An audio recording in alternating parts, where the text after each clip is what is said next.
Have you ever hit that sweet spot where everything's going right, doors open, and opportunities magically appear? That is what golden alignment is all about. Dr. Beth Golden loves to play in that golden space and teach others how to get there and stay there. Get ready to listen, share, and experience what golden alignment in life can look like for you. Now, here's the host of Golden Alignment, author, speaker, and coach, Dr. Beth Golden. Welcome to Golden Alignment. I'm so happy to be here with my wonderful guest, Libby James.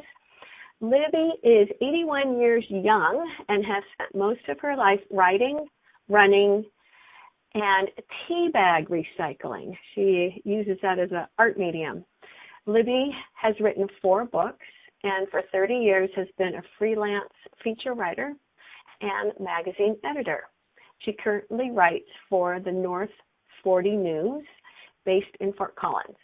And you can find her delightful weekly blogs at AdLibs.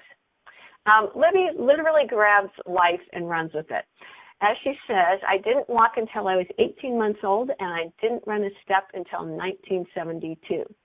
She began competing in 1976 at 40 years of age and continues to compete to this day.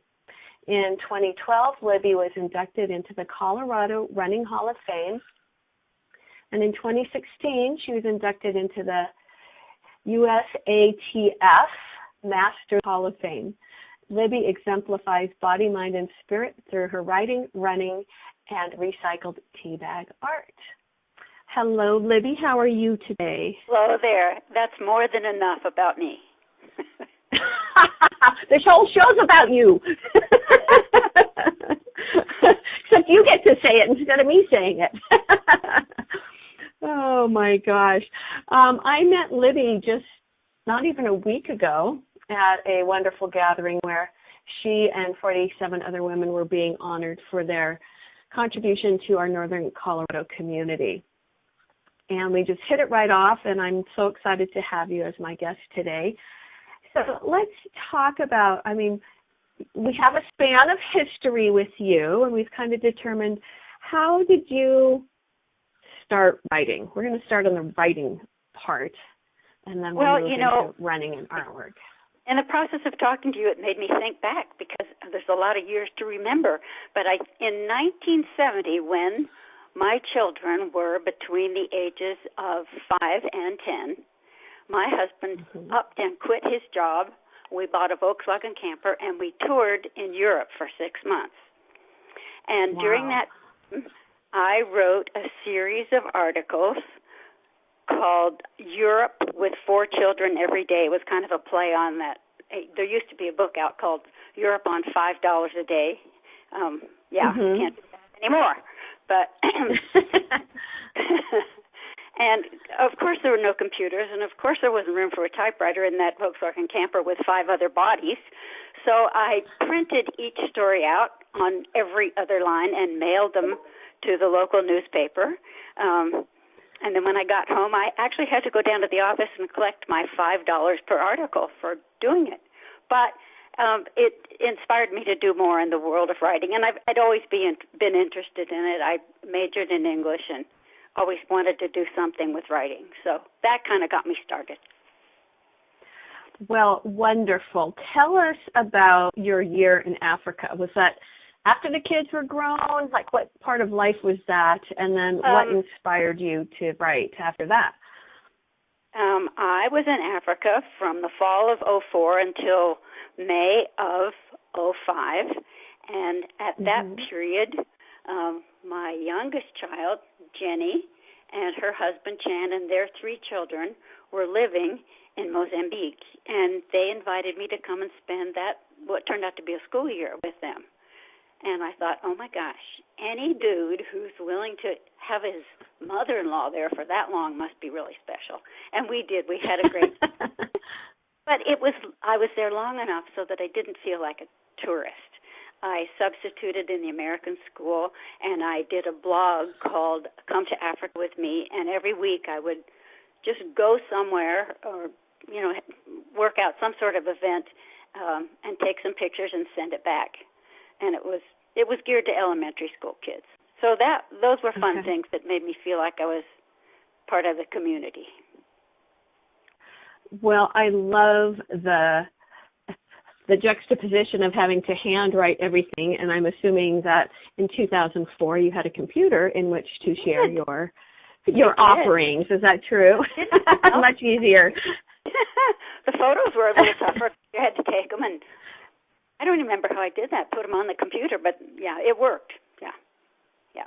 Yeah. But it was while I was researching one of these blog pieces that I ran into basically the story of the history of Mozambique. It's only been an independent country since 1975, so their history is very recent and very raw. And there was an American, a young white American woman who played a major role in the history of Mozambique. And her story just haunted me for so many years that was the basis for the book that I called White Shadow, which came out. Can you just, I was going to say, could you give a quick overview? I know you've said it talks about the history. But yeah, I can, I'm not going to spoil it, but. No, we're going to tease us. Give us a tease. When this young woman was 17, she was between her junior and senior year in high school. She went to a church camp. It was 1951, and she heard a speaker from Africa. And it's probably an exaggeration to say she fell in love with the guy at that moment, but for the rest of her life, for the rest of his life, that was it. She was 17. He was 31. He knew that he was going to do something big for his country, but he was in this country finishing his undergraduate degree. And then he went on, got a master's and a PhD. He was the first Mozambican to get a PhD. And so their life story is just really one that I thought needed to be told. And he's quite well known in the history books, but Janet, not so much, And so I focused on her story, which included his story too. Yeah, but she's alive and well and still living in Mozambique, and she's a Mozambican citizen.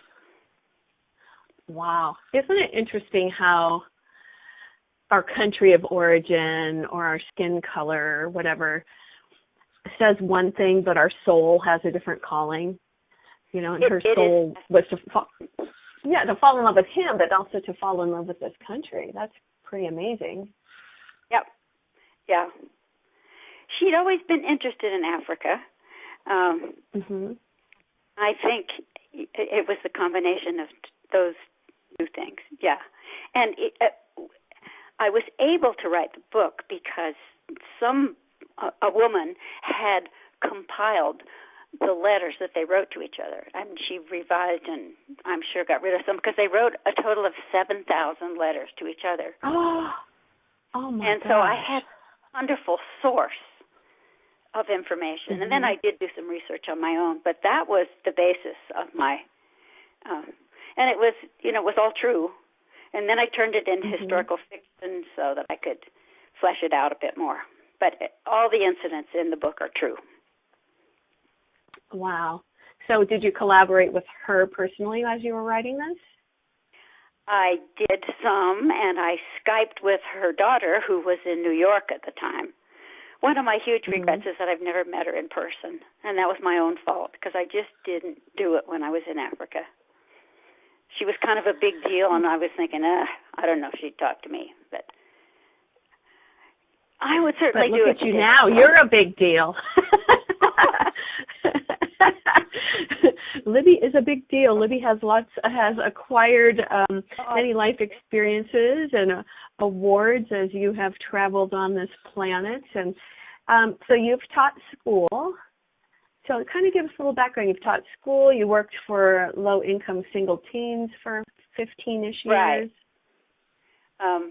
I sort of got a teaching certificate by default because there weren't many jobs in Boulder, Colorado for English majors fresh out of school with no experience doing anything.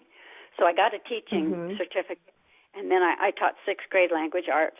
And then later on in life, and starting in 1990, I worked for a government-funded program in Cheyenne, Wyoming, that helped low-income single teen mothers to finish up their education. Mostly that was a GED.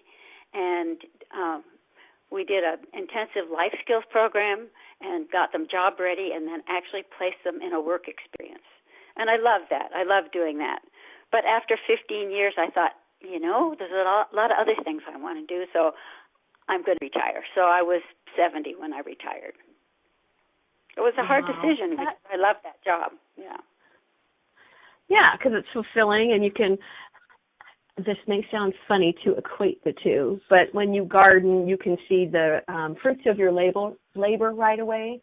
And I would imagine also with these young ladies, you're able to see, them grow and change and develop skills so that they can, There were some great success stories and some other ones that were depressing. It was all part of the ball game, yeah.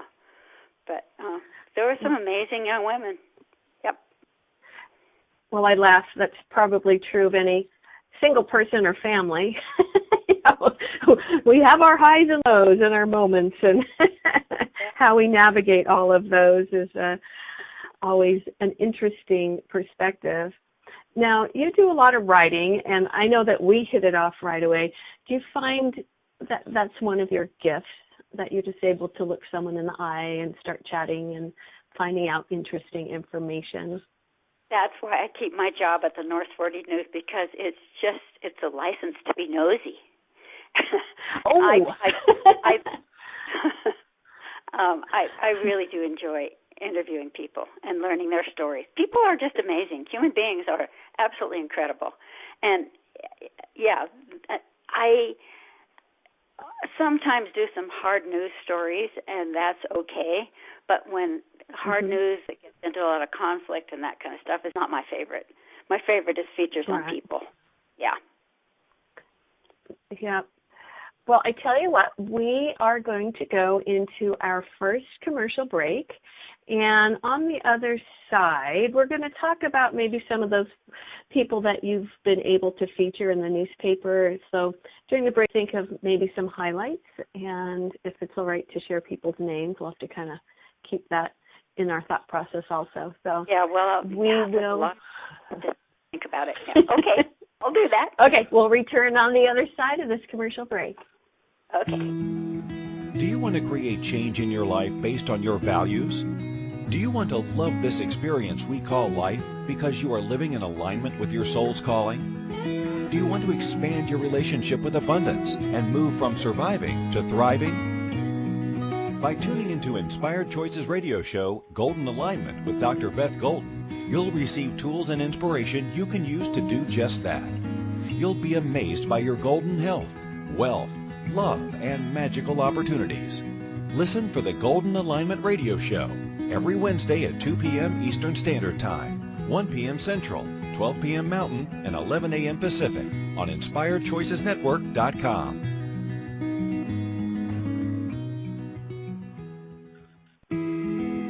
Welcome back to the Inspired Choices radio show, Golden Alignment with Dr. Beth Golden. To participate in this program, please call US 815-880-8255, Canada 613-800-8736, or Skype us at Inspired Choices Network.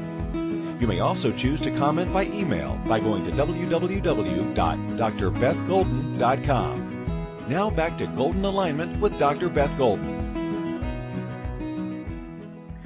Welcome back. I am Dr. Beth Golden, and this is the Golden Alignment radio show. I have a great program called Tapping Into Your Golden Alignment with Self-Love. I have been in this part of my business for 11 years and have been a part of many long-term business coaching programs. And I found my own personal growth was exponential when I turned to self-mastery and self-love. So the ultimate goal of my program is to reignite your clarity, confidence, your passion in what you're already doing, and to really be grounded in your purpose in that as well. Today my guest is Libby James, and Libby is a firecracker. She's 81 years young and has had many wonderful experiences. And before the break, we were talking about her writing for the North Fork News or North 40 North News? 40. North 40. Out in the boonies. North 40 News. And she gets to highlight different individuals. So over the break, were you thinking of some you might be able to share with us? Yeah. Well, I was thinking that maybe some of the more recent ones would be of interest. There is a company, an organization, I should say, in Fort Collins called No Barriers. I had never heard of it. I was just by chance sitting at the same table with a woman, and I had no idea who she was, and so we introduced ourselves to each other, kind of like you and I did. And so I said, so what do you do? And she said, well, I work for No Barriers. And I said, oh, what's that? And then she went on to tell me that it's a national organization, that she had quit her job as assistant principal of an elementary school to go to work for this organization. And then last week I was lucky enough to hear Eric, and I can hardly pronounce his last name, but it's like something like Weidenmayer, who is the first blind person to summit Mount Everest. He not only did that, but did all the other, the highest peaks on all 7 continents, and most recently he kayaked 277 miles down the Colorado River. He started No Barriers to help kids who were blind or had other disabilities, to give them experiences and let them reach out beyond themselves. And I interviewed Andrea, who was a person I met at breakfast, about this organization, and I couldn't believe it was in Fort Collins. They've got 35 or 40 people working for them. They have really nice office space, and they take kids all over the world. They work with wounded veterans. It was just, and they've just been hidden away in Fort Collins, which just absolutely blew me away. Yeah. So that was fun, and it was particularly interesting to hear Eric speak because I knew all about him because of the interview I'd had with Andrea, who works for the organization. So that was one thing. So you got the full story, like interviewing her, then seeing him, and I know, isn't it amazing that we often don't know what's right in our backyard, and we get busy doing our things, and how expansive it can be when it's like you just say hey to somebody, and you find out this whole wonderful universe that they're in. His presentation was amazing. He obviously had no notes because he can't see, and there was a lot of visuals of his climbing mountains and going down the river, and he coordinated his words with those visuals in a way that I don't know how he did it. It was absolutely, he must have given it a lot of times, but it was totally impressive to see. And he was funny, and he was casual, and we all learned a lot. Yeah, it was one of the Fort Collins Public Library and Colorado State University have combined to do a series of bringing authors to town, which is really a wonderful thing in the community. So he was one of those. Yes. So that was great. Well, great. One of the other things that Libby has developed or had developed a passion for is running, and didn't really begin that until your 40s. So is that, again, something where your kids were growing and you had more freedom to do it? I laugh because I used to run a lot. Now I think about it, it just makes me think of pain. Pain is like, how did that? Yes, there can be, especially for long distances.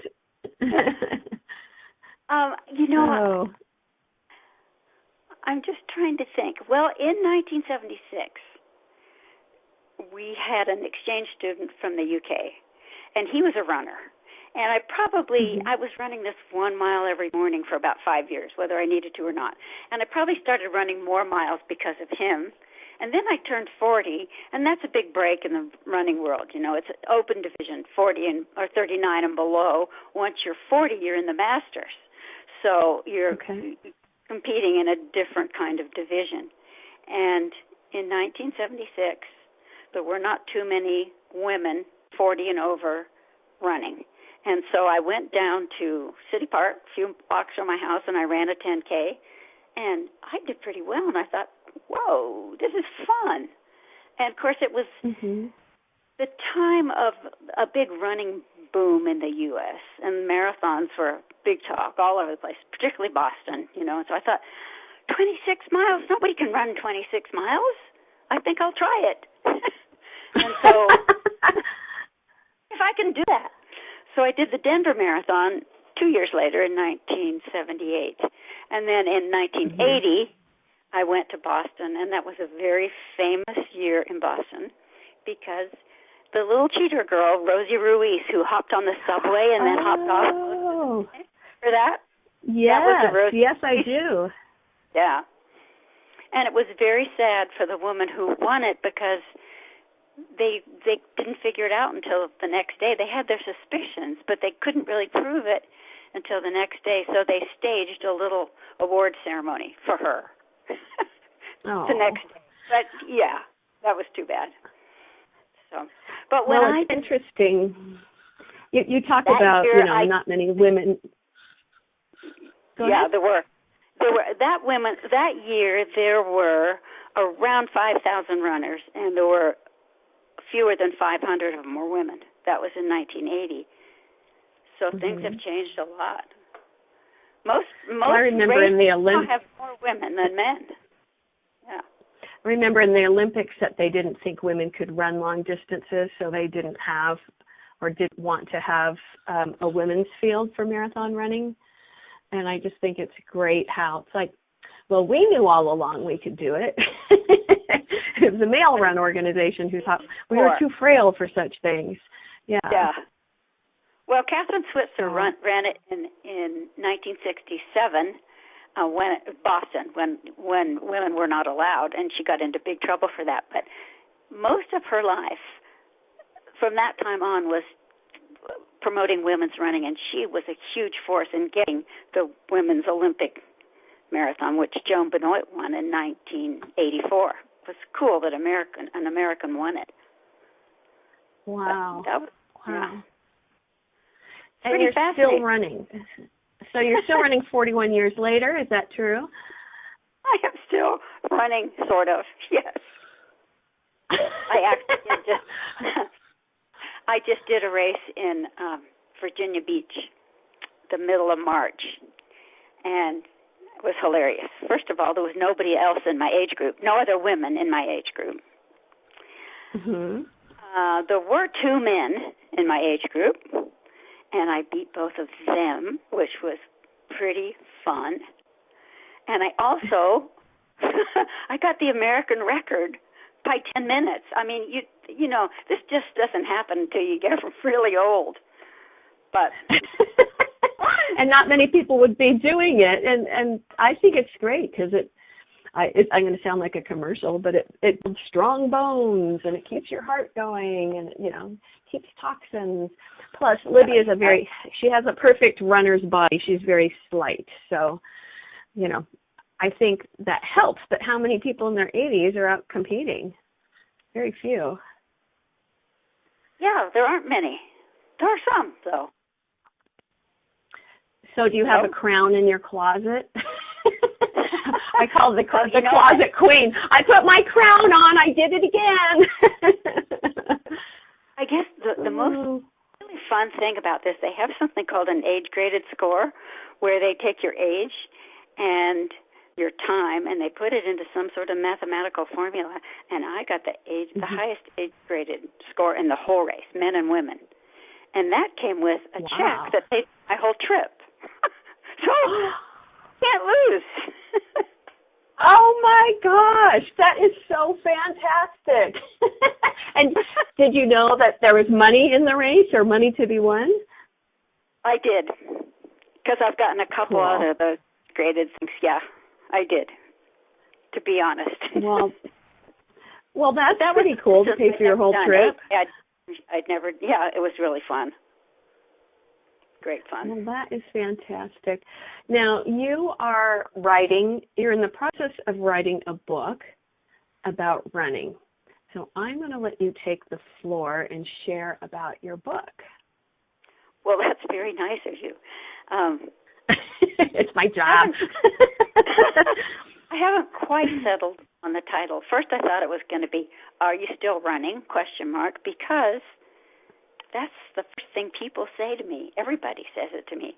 And at times I have thought to myself, you know what I want to answer? I want to say, "Are you still brushing your teeth?" Which is really a snotty answer. But it just is kind of part of my life. Anyway, so I'm going to call it "Are You Still Running?" or maybe I'm going to call it just "Still Running." I don't know. I haven't decided. Mm-hmm. But it grew out of a series of monthly articles that I did for over 3 years for the local newspaper. So I had, 50-some articles on all aspects of running, people I'd met, places I'd been, funny things that happened, disasters, injuries, all that. And so I've been working on updating those, revising them, adding to them, taking some things from my blogs and putting it together in some kind of form that I'm hoping will be a good read for people who run and for people who don't run but want to find out a little bit more about it. So that's what I'm up to. And, of course, it isn't quite as easy as I thought, but it's fun. Yeah. So is it more informational? Do you, give history, your experiences? It's kind of the whole – it's all in the organization when you write a book, so – Well, it is, and that's difficult. I organize it by sections like people and places and reflections and accessories and I don't know. And then I went back and I thought, no, I want this to be chronological. So I am in the process of trying to figure out how it's going to get organized. It's probably going to be chronological. And it isn't all about me. It's about the people I've met, the amazing people I've met who've run and done good things for the running community and, all that. And I've included walking. I did a couple of walking tours in the UK, and I've included that. And a little, every winter we do a 10th Mountain Division hut adventure in the wilderness. It's on snowshoes or cross-country skis, so I included that. So I've given myself a lot of flexibility. Well, that is perfect. We are going to go into our second commercial break, and I am speaking with Libby James, who is a writer and a runner and an artist. And on the other side of this break, I want to hear a little bit about your walking tours and if people are interested in those things, how they can get involved. And we'll kind of play there and then maybe shift into some of your art and how you got involved with that. Okay? Sure. All righty. We'll see y'all on the other side of this commercial break. Do you want to create change in your life based on your values? Do you want to love this experience we call life because you are living in alignment with your soul's calling? Do you want to expand your relationship with abundance and move from surviving to thriving? By tuning into Inspired Choices radio show, Golden Alignment with Dr. Beth Golden, you'll receive tools and inspiration you can use to do just that. You'll be amazed by your golden health, wealth, love, and magical opportunities. Listen for the Golden Alignment radio show every Wednesday at 2 p.m. Eastern Standard Time, 1 p.m. Central, 12 p.m. Mountain, and 11 a.m. Pacific on InspiredChoicesNetwork.com.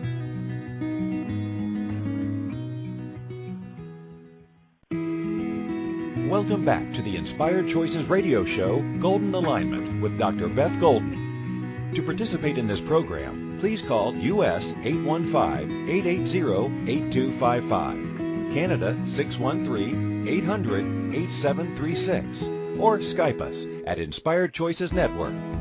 You may also choose to comment by email by going to www.drbethgolden.com. Now back to Golden Alignment with Dr. Beth Golden.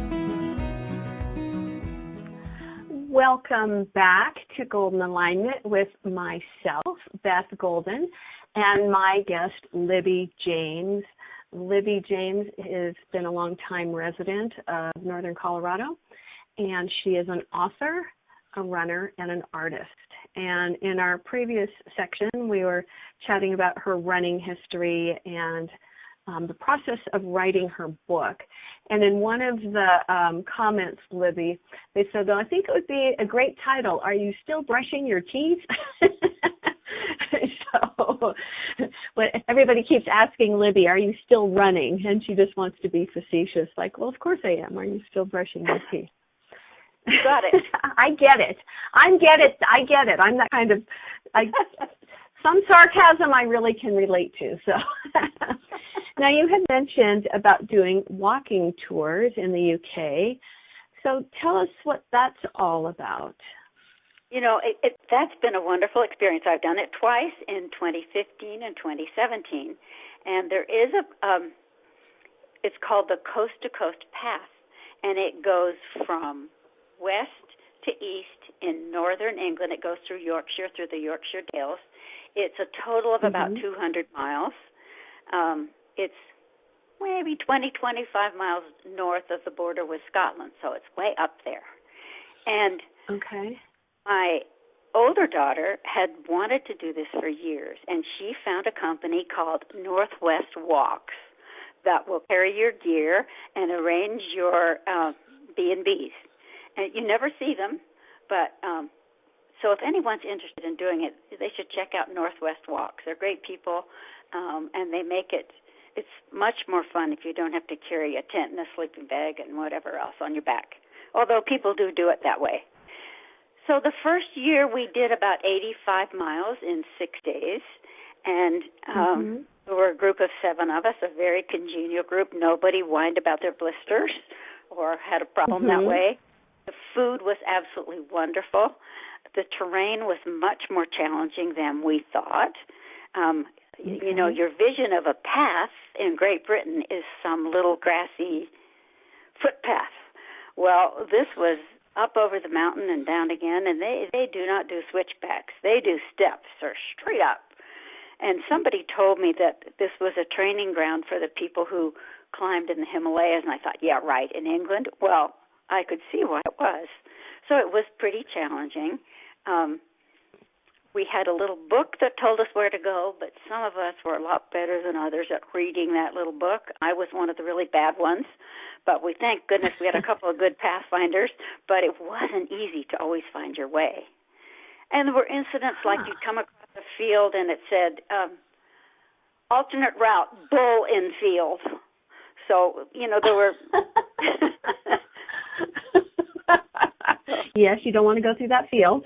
Well, there were sheep everywhere, stone walls, crumbling stone walls, old abbeys. I mean, it was a real close-up look at the British countryside, which was just great. And I mentioned the exchange student that we had in 1976. We met him on the trip, and he hiked with us. He and his wife hiked with us for a day. He was 17 when he was here. He's 57 now.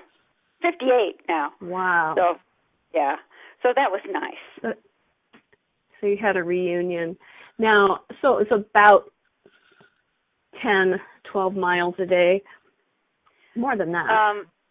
There were some 10-mile days. I think the longest one, on the second half, we did 108 miles in 8 days. And we did have one 24-mile day. That was pretty long. Yeah, there were some, 10 would be the shortest day. There were, 13, 15 in there somewhere, yeah. And so would you start out early, and would that take all day, or would you just kind of come in early evening and be able to enjoy the evening?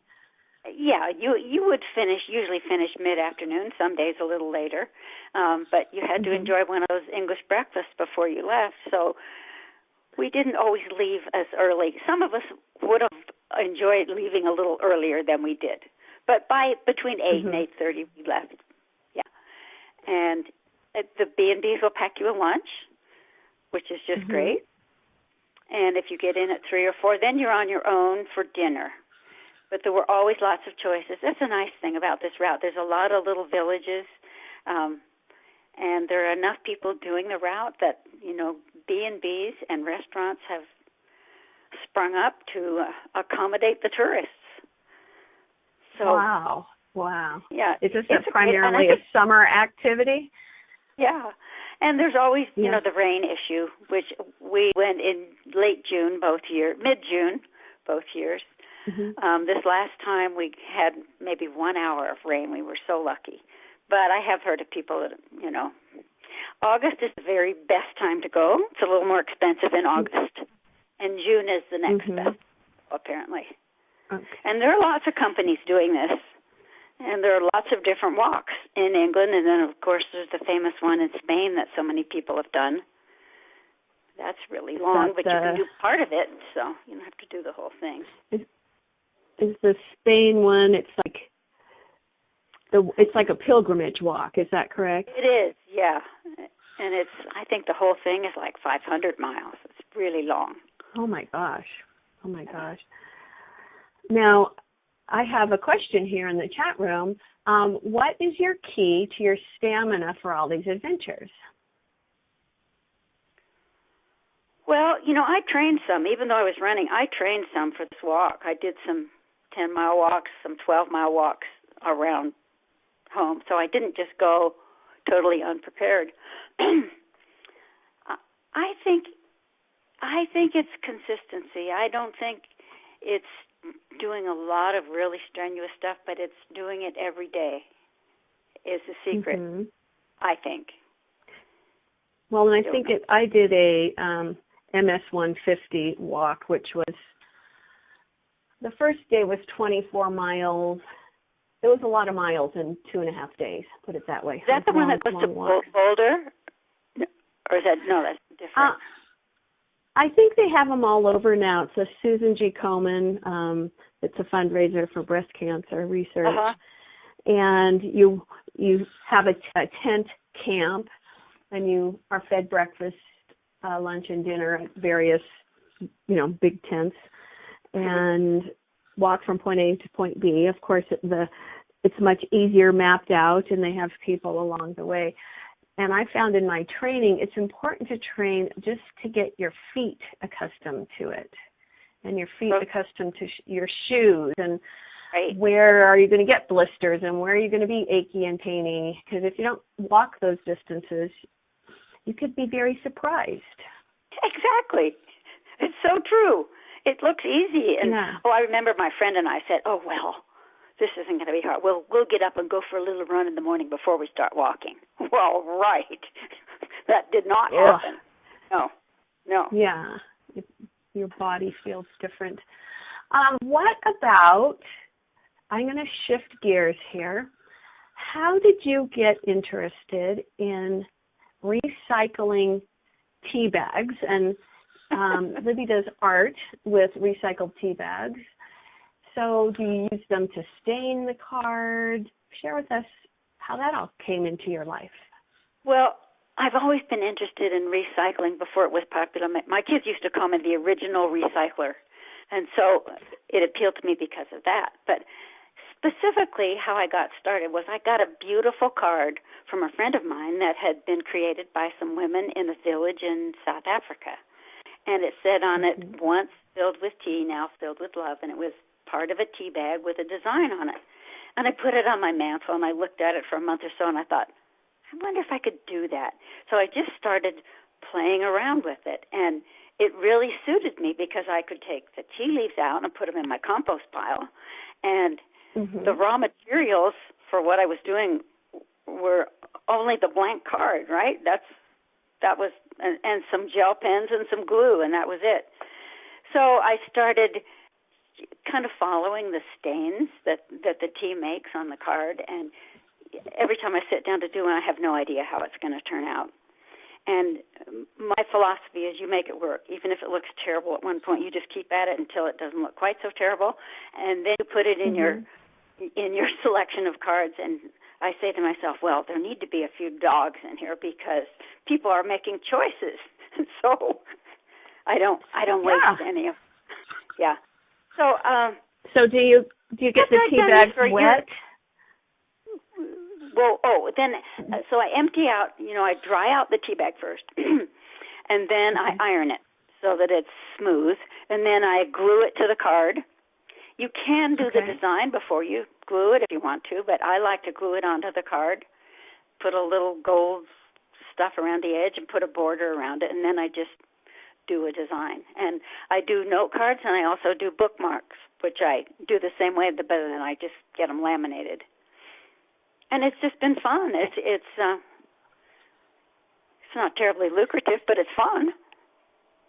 So do you go to craft shows, or just something that people know that you do, so they come to you to purchase them? You know, my major outlet is a shop in Old Town, Fort Collins, called Trimble Court Artisans, and it's a co-op. And so there's 50 artists, and we all work like 4 to 6 hours a month. So it's interesting to get to know. There's some very, very talented people in that group. That's my major outlet, and then I do sell them out of my house. And sometimes I have a little label on the back so people can order them, and they do that sometimes. And then there's a little coffee shop in Wellington that carries them. And then I have a small grocery store a block from my house, and they carry them. So that's where they are. Not too many places. Well, I love this because you took something that is a creative outlet and a passion, and so I'm doing this for people who are listening, entrepreneurs, solopreneurs. Did you just walk in and say, hello, and this is what I do, would you mind carrying them in your store? I did that. I had no idea that Trimble Court was a co-op, so I walked in there, and it so happened that the manager was working that day, and she said, well, we jury 4 times a year, and I thought, oh, yeah, right. Nobody's going to jury these things, and, well, they took them. I think because not too many people are making cards from tea bags. And I've been at Trimble Court for probably this is the 8th or 9th year. Wow. And I have a little art show every December. It's called Just in Time with several other of the artists, a potter and a jeweler and a woodworker from Trimble Court.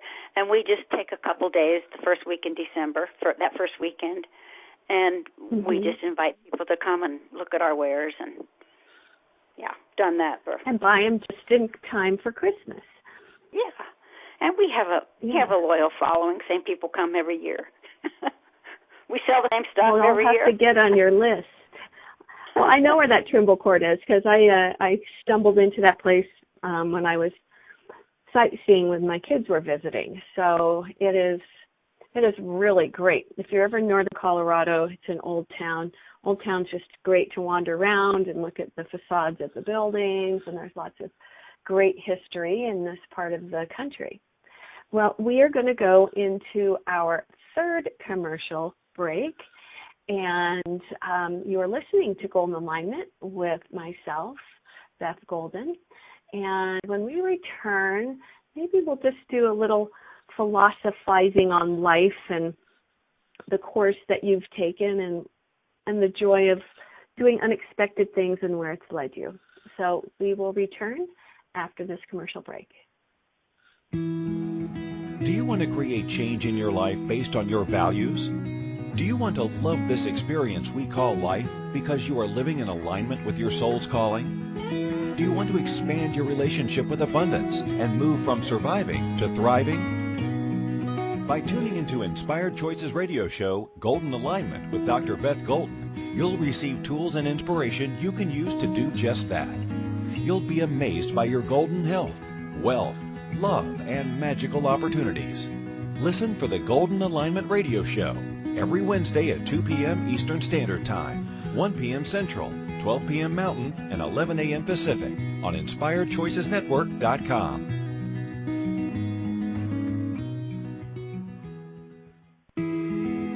Welcome back to the Inspired Choices radio show, Golden Alignment with Dr. Beth Golden. To participate in this program, please call U.S. 815-880-8255, Canada 613-800-8736, or Skype us at Inspired Choices Network.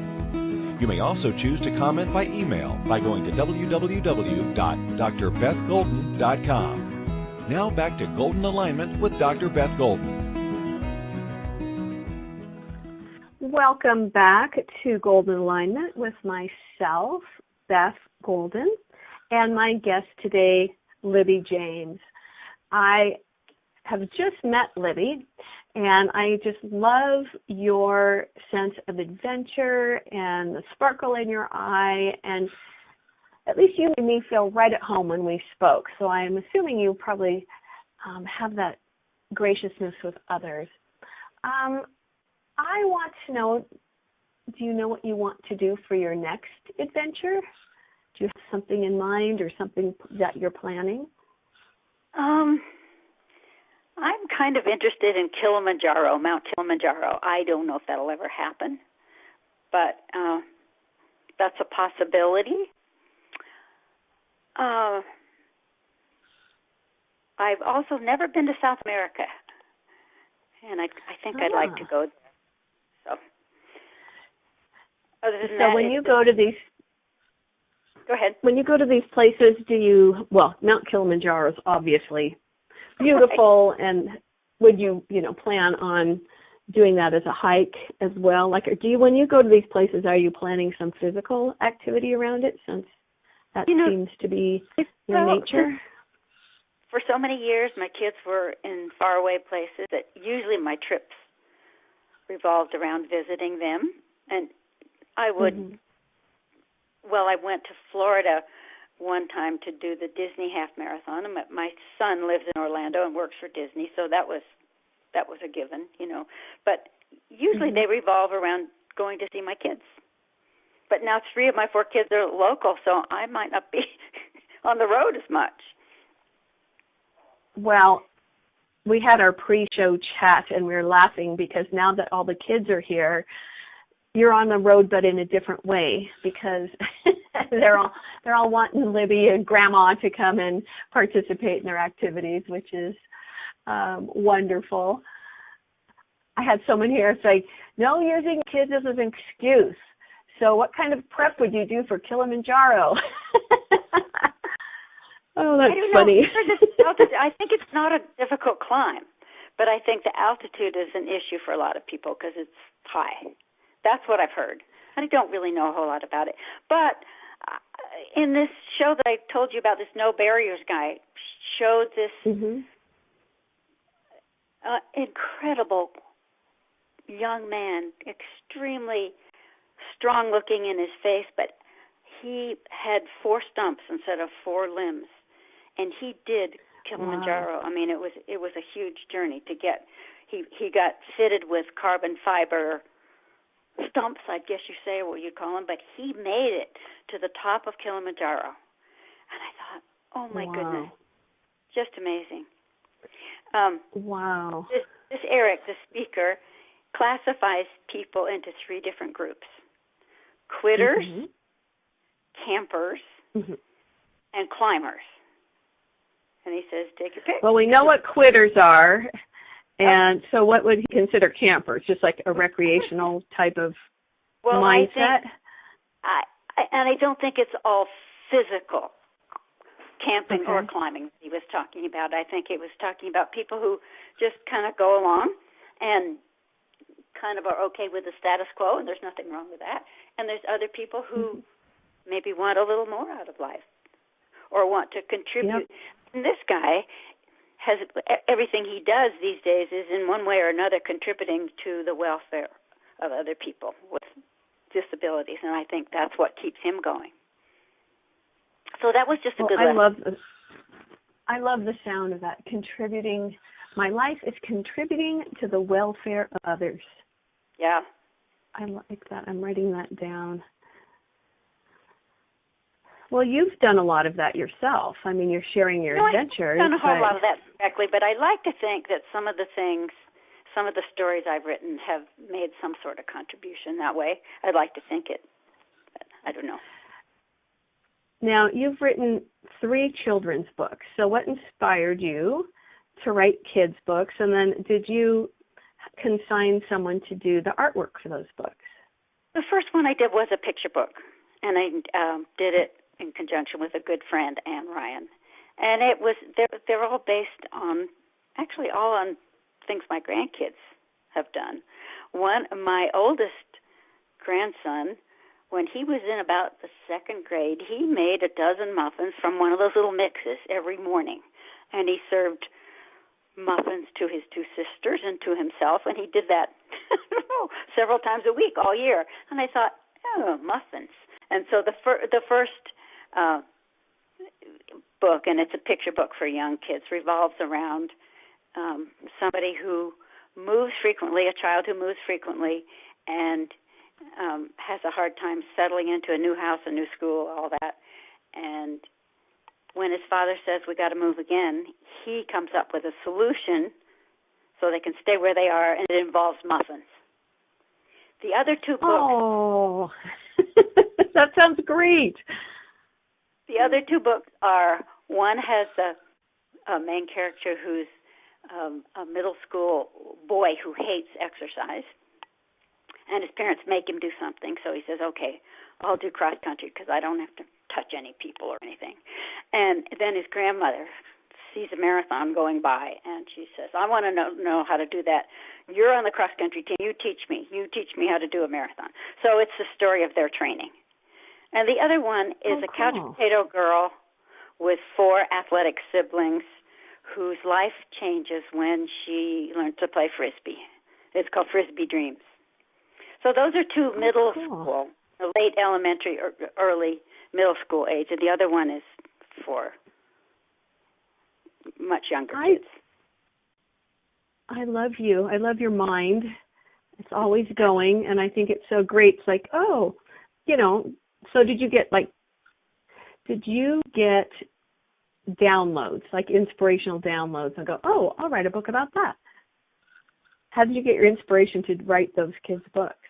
Well, I think it was. I actually think it was observing my own grandkids in all 3 of those cases, and I didn't even realize that at the time. And I look back, and the 2 middle grade ones are about kids that are unathletic in an athletic environment that have to make some changes in their lives, or do make some changes. So that's a very relatable topic. Yeah, I think, I don't know. But anyway. Well, that's because you're so moving-centered. Well, guess what? At the end of the show, always moves very quickly. We're going to go into our 4th and final commercial break. You are listening to Golden Alignment with myself, Beth Golden, and my delightful guest, Libby James. We will be back on the other side of this commercial break. Do you want to create change in your life based on your values? Do you want to love this experience we call life because you are living in alignment with your soul's calling? Do you want to expand your relationship with abundance and move from surviving to thriving? By tuning into Inspired Choices radio show, Golden Alignment with Dr. Beth Golden, you'll receive tools and inspiration you can use to do just that. You'll be amazed by your golden health, wealth, love, and magical opportunities. Listen for the Golden Alignment radio show every Wednesday at 2 p.m. Eastern Standard Time, 1 p.m. Central, 12 p.m. Mountain, and 11 a.m. Pacific on InspiredChoicesNetwork.com.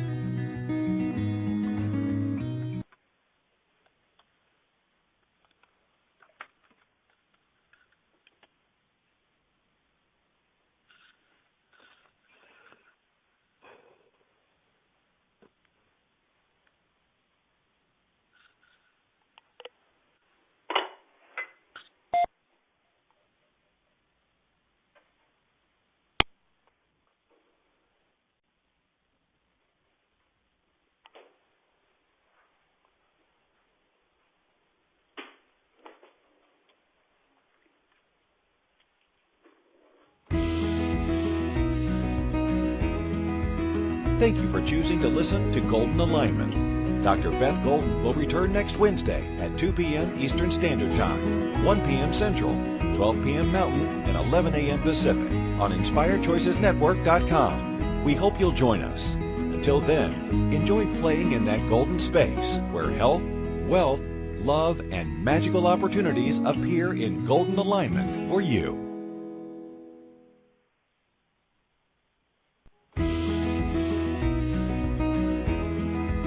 Thank you for choosing to listen to Golden Alignment.